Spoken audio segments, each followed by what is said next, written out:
ಬೇತಲೆಹೇಮಿನ ಗೋದಲಿಯಲ್ಲಿ ಮಾನವ ಜಾತಿಯ ಉದ್ಧಾರಕ್ಕಾಗಿ ಪಾಪ ಪರಿಹಾರಕ್ಕಾಗಿ ಹುಟ್ಟಿದವನಾದ ಯೇಸು ಮಸೀಹನ ನಾಮದಲ್ಲಿ ನಿಮಗೆಲ್ಲರಿಗೂ ಮೊದಲನೆಯಾಗಿ ಕ್ರಿಸ್ಮಸ್ ಶುಭಾಶಯಗಳನ್ನು ನಾನು ಕೋರುತ್ತೇನೆ. ವೇದಿಯಲ್ಲಿರುವ ದೇವನಹಳ್ಳಿ ಮಿಷನ ಪ್ರೀತಿಯ ಪ್ರತಿಯೊಂದು ಸುವಾರ್ತಿಗರು, ಎಸ್ ಕೆ ಸಾಬಲ್ ಸಾಬ್, ಇಬ್ರಾಹಿಂ ಸಾಬ್ ಮತ್ತು ಇಲ್ಲಿ ಸೇವೆ ಮಾಡುವ ಕೃಷ್ಣದಾಸ್ ಸಾಬ್, ಇಮಾನುವೇಲ್ ಮಾರ್ತಮ್ಮ ಬಿಕೆಹಳ್ಳಿ ಚಾಪಲಿನ ಪ್ರೀತಿಯ ವಿಶ್ವಾಸ ಸಮೂಹವೇ, ನಿಮಗೆಲ್ಲರಿಗೂ ನಾನು ಸ್ವಾಗತವನ್ನು ಸಲ್ಲಿಸ್ತೇವೆ. ಇಲ್ಲಿ 4-5 ಡಾನ್ಸ್ ನನಗೂ ನೋಡೋದಿದೆ. ನನಗೆ ಗೊತ್ತು ನೀವೆಲ್ಲರೂ ಆ ಡ್ಯಾನ್ಸ್ ನೋಡಿ ನಮ್ಮ ಮಕ್ಕಳ ಪ್ರೋಗ್ರಾಮ್ಸ್ ನೋಡ್ಲಿಕ್ಕೂ ಮತ್ತು ಜೋನ್ ನಾಗಪ್ಪ ಅವರ ಸಾಂಗ್ ಇದೆ, ಅದಕ್ಕೆ ಕೇಳುವುದಕ್ಕೂ ನೀವೆಲ್ಲರೂ ಕಾಯ್ತಾರೆ. ಮತ್ತು ನಮ್ಮ ಎಬ್ರಾನ್ ಖಾನ್ ಅವರ ಒಳಗೆ ಅರ್ಥಸಂಪುಷ್ಟವಾದ ಒಂದು ಮೆಸೇಜ್ ಕೂಡ ನಮಗಿದೆ. ಅದನ್ನ ಮಧ್ಯದಲ್ಲಿ ಒಂದು ಪ್ರೆಸಿಡೆನ್ಷಿಯಲ್ ಅಡ್ರೆಸ್ಗೆ ಸ್ಥಾನ ಕೊಟ್ಟದಕ್ಕೆ ತುಂಬಾ ಧನ್ಯವಾದಗಳು. ನಾನು ಮಿಸ್ ಆಗುತ್ತೆ ಅಂದ್ಕೊಂಡೆ, ಇಲ್ಲಿ ಅದಕ್ಕೆ ಸ್ಥಾನ ಕೊಟ್ಟದಕ್ಕೆ ಧನ್ಯವಾದಗಳು. ಇನ್ನು ಚಿಕ್ಕ ಒಂದು ಮಾತನ್ನು ಹೇಳಿ ನನ್ನ ಮಾತನ್ನು ಮುಗಿಸ್ತೇನೆ. ಈಗ ಬೆಳಿಗ್ಗೆ ಒಂದು ಆರ್ಟಿಕಲ್ ಓದುವಾಗ ಅದರ ಒಳಗೆ ಒಂದು ಲೈನ್ ನೋಡಿದೆ, ಈ ಋತುವಿಗೆ ಕಾರಣ ಯೇಸು ಮಸೀಹನು. Jesus is the reason for this season. Jesus is the reason for this season. ಈ ಋತುವಿಗೆ ಕಾರಣ ಯೇಸು ಮಸೀಹನು. 450 ವರ್ಷ ಮಾನವ ಜಾತಿ ಉದ್ಧಾರಕ್ಕಾಗಿ ಒಂದು ಮಸೀಹನಿಗಾಗಿ ಜನರನ್ನು ಕಾಯುತ್ತಿದ್ದರು. ಪ್ರವಾದನ ಮಲಾಖಿ ಗ್ರಂಥವನ್ನು ಬರೆದ ಆಮೇಲೆ 450 ವರ್ಷ ಕಾಯ್ದು ನಮಗೊಂದು ರಕ್ಷಣೆ ಹೊಂದುವುದಕ್ಕೂ ಒಬ್ಬ ಮಸೀಹನು ಬೇಕು. 450 ವರ್ಷದ ಅನಂತರ ಬೇತಲೆಹೇಮಿನ ಗೋದಲಿಯಲ್ಲಿ ಒಬ್ಬ ಚೊಚ್ಚಲ ಮಗನು ಮಲಗಿದ್ದಾರೆ, ಹುಟ್ಟಿದಲ್ಲ ಮಲಗಿದ್ದಾರೆ. ಲೂಕನ ಬರೆದ ಸುವಾರ್ತೆ, ವಿಶುದ್ಧ ಲೂಕನ ಬರೆದ ಸುವಾರ್ತೆ 2ನೇ ಅಧ್ಯಾಯ 1-7 ಭಾಗವನ್ನು ಓದುವಾಗ ಅಲ್ಲಿ ಒಳಗೆ ಸ್ಪಷ್ಟವಾಗಿ ಬರೆದಿದೆ, ರಾಜನು ಕಾಮೇಶ್ವರಿ ಬರಬೇಕೆಂದು ಒಂದು ಅಪ್ಪಣೆ ಕೊಟ್ಟರು. ಅಪ್ಪಣೆಗೋಸ್ಕರ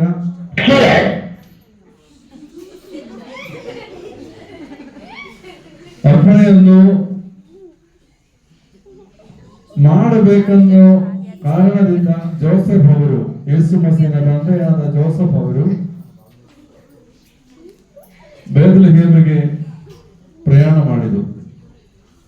ಆ ಪ್ರಯಾಣದಲ್ಲಿ ಜೋಸೆಫ್ ಅವರಿಗೆ ನಿಶ್ಚಯದಾರ್ಢ್ಯ ಮಾಡಿದ ಮರಿಯಳನ್ನು ಜೊತೆ ಸಂಗಾತಿ ಆಗಲ ನಿಶ್ಚಯದಾರ್ಢ್ಯ ಅಷ್ಟು ಮಾಡಿದರು.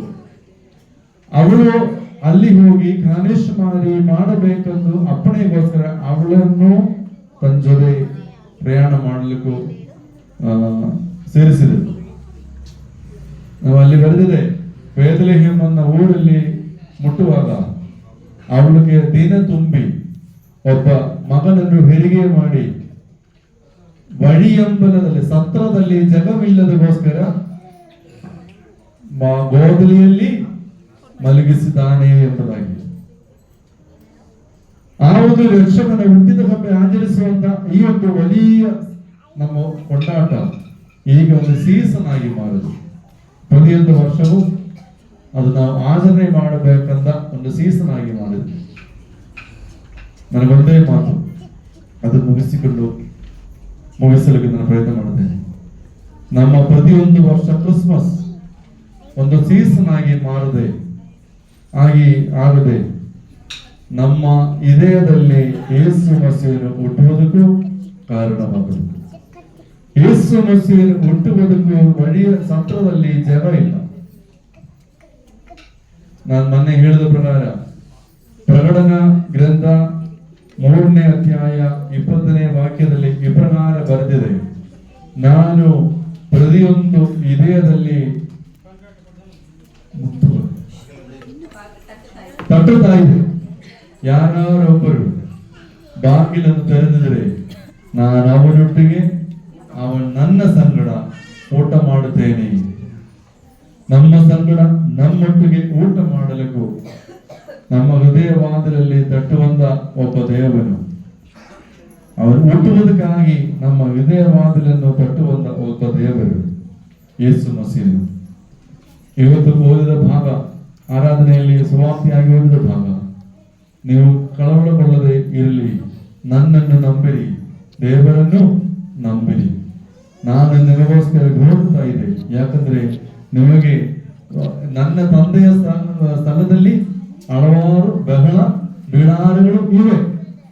ನಮಗೆಲ್ಲರಿಗೂ ಒಂದೊಂದು ಬಿಡಾರಗಳು, ಮನೆಗಳು ಯೇಸು ಮಸೀಹು ಸಿದ್ಧಪಡಿಸ್ತಾ ಇದೆ. ನಮಗೋಸ್ಕರ ಸಿದ್ಧಪಡಿಸುವಂತ ಮನೆಯಲ್ಲಿ ನಾವೆಲ್ಲರೂ ಸೇರಿಸಬೇಕು. ಅಪ್ರಕಾರ ಯೇಸು ಮಸೀಹನು ನಮ್ಮ ಮನೆಯಲ್ಲಿ ಹುಟ್ಟಿ ಯೇಸು ಮಸೀಹನ ಮಕ್ಕಳಾಗಿ ಈ ಭೂಮಿಯಲ್ಲಿ ಜೀವಿಸುವುದಕ್ಕೂ ಅವರ ಸಾಕ್ಷಿಯಾಗಿ ಜೀವಿಸುವುದಕ್ಕೂ ನಮಗೆಲ್ಲರಿಗೂ ಸಾಧ್ಯವಾಗಲಿ ಎಂದು ಹೇಳುತ್ತಾ, ಮತ್ತೊಂದು ಸಲ ನಮಗೆಲ್ಲರಿಗೂ ಕ್ರಿಸ್ಮಸ್ ಶುಭಾಶಯವನ್ನು ಹೇಳುತ್ತಾ ಮತ್ತು ಅಡ್ವಾನ್ಸ್ ಹ್ಯಾಪಿ ನ್ಯೂ ಇಯರ್ ಕೂಡ ಹೇಳುತ್ತಾ ನನ್ನ ಮಾತುಗಳನ್ನು ಮುಗಿಸ್ತೇನೆ. ದೇವರ ಆಶೀರ್ವಾದ ನಮ್ಮ ಮೇಲೆ ಇರಲಿ. ಆಮೆನ್.